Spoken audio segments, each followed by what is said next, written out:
right now, let's talk about Diddy and this so-called verdict that just shook the industry. I'm going to keep it all the way real. Diddy just got away with a whole lot and he knows it. He should be celebrating right now. Yeah, some people are acting like this is the end for him, but in reality, this is probably the best outcome he could have hoped for. Here's the truth. Everybody's got secrets, everybody's got skeletons, but when you're as big as Diddy, those secrets get a lot uglier and a lot more dangerous. After everything that's come out, the testimonies, the stories, the receipts, it's clear Diddy isn't the only one moving like this behind the scenes. He's just the one who got caught in the crossfire this time. If justice was really being served, there'd be a lot more names on that court docket, not just his. Now, I'm not giving Diddy a pass. With great power comes both good and evil, and let's be honest, Diddy represents the dark side of that. You look at his background, you look at what he's done, and the stuff that's followed him for years, it's a pattern. When you mix money, fame, and an ego that big, you start to feel untouchable. That's how these guys move, like the rules just don't apply. The verdict is in.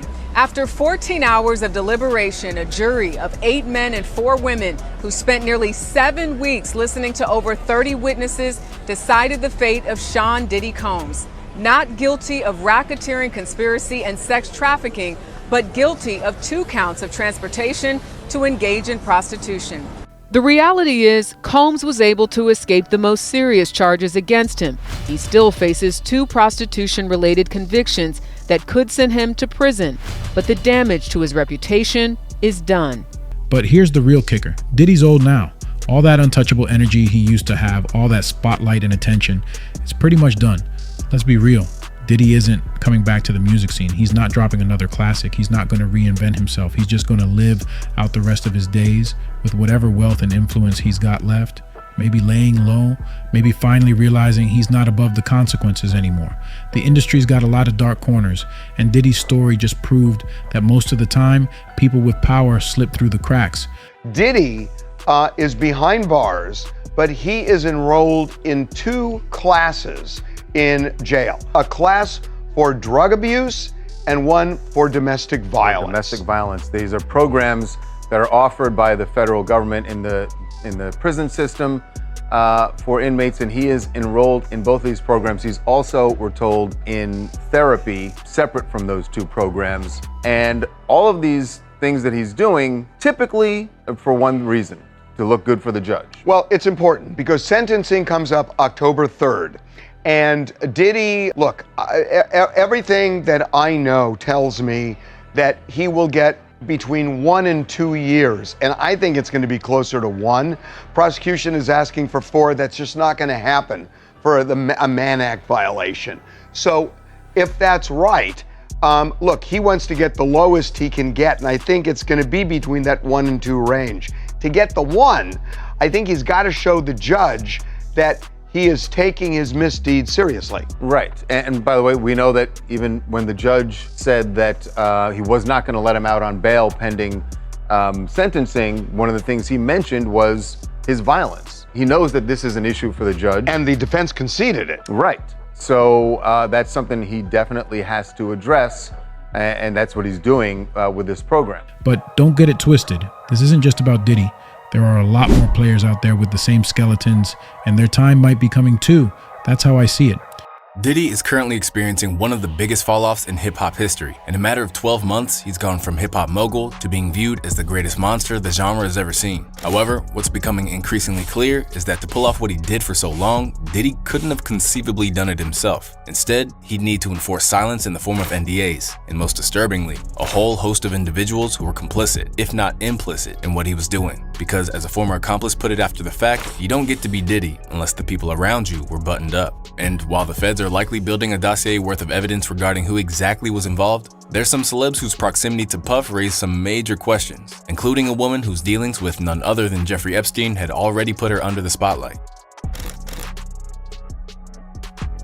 Of course, we're talking about Naomi Campbell, a controversial figure in her own right, there's quite literally thousands of occasions where Puffy and the legendary supermodel have been spotted together. This is a testament to the depths of their friendship, which has spanned decades at this point. And as she puts it, we've known each other for 20-something years, and he's been consistently the same. We really do have a brother-sister relationship, and I adore him. Despite this long-standing connection between them, Naomi has done her best to stay out of the way, even deleting IG pictures of her, Janet Jackson, and Diddy.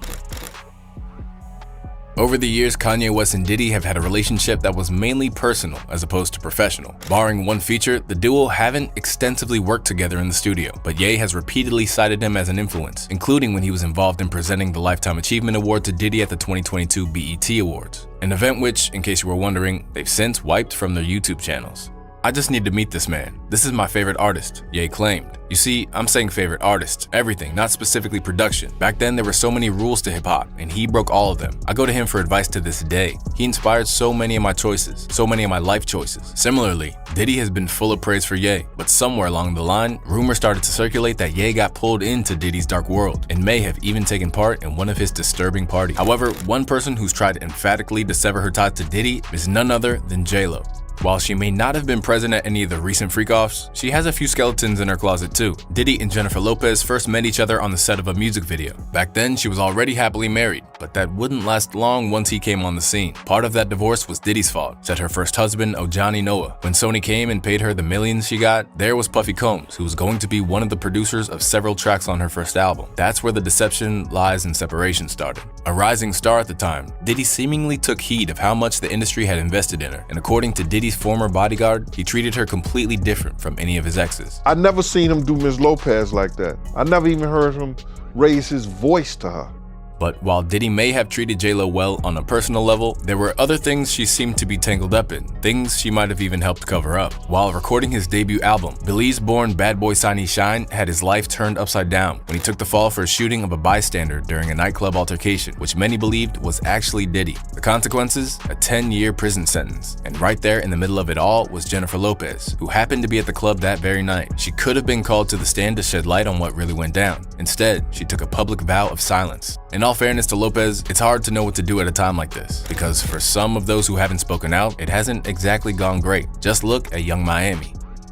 The last public girlfriend that Diddy had before everything went south, Young Miami of the City Girls, had a lengthy relationship that dates back to at least 2021. When discussing their relationship, Miami depicted it as a spiritual bond and a far cry from what people now expect from him. He's a grown man, Young Miami told People magazine. He's upfront about everything. Ain't no secrets with him. He takes me to church, we pray together, we put God first. I can talk to him about anything. Simultaneously, however, she wasn't exactly shy about what they did after Sunday service. But as the accusations against Puff began to surface, one individual who was notably around was Miami herself, even as she herself was implicated. In the lengthy lawsuit published by producer Lil Rod Jones, Caresha was accused of flying out Pink to Puff Daddy. After initially laying low, Miami did the opposite of J-Lo and resurfaced on her Caresha Please show, which was hosted on Diddy's Revolt network, to address her whole role in it all, or more accurately, claim that she had no idea what was going on, as well as to do a complete 180 on her past comments. Now this may or may not be true, but to pretend like she had no idea about the power Diddy held seems a bit naive. If you want the sugar-coated version,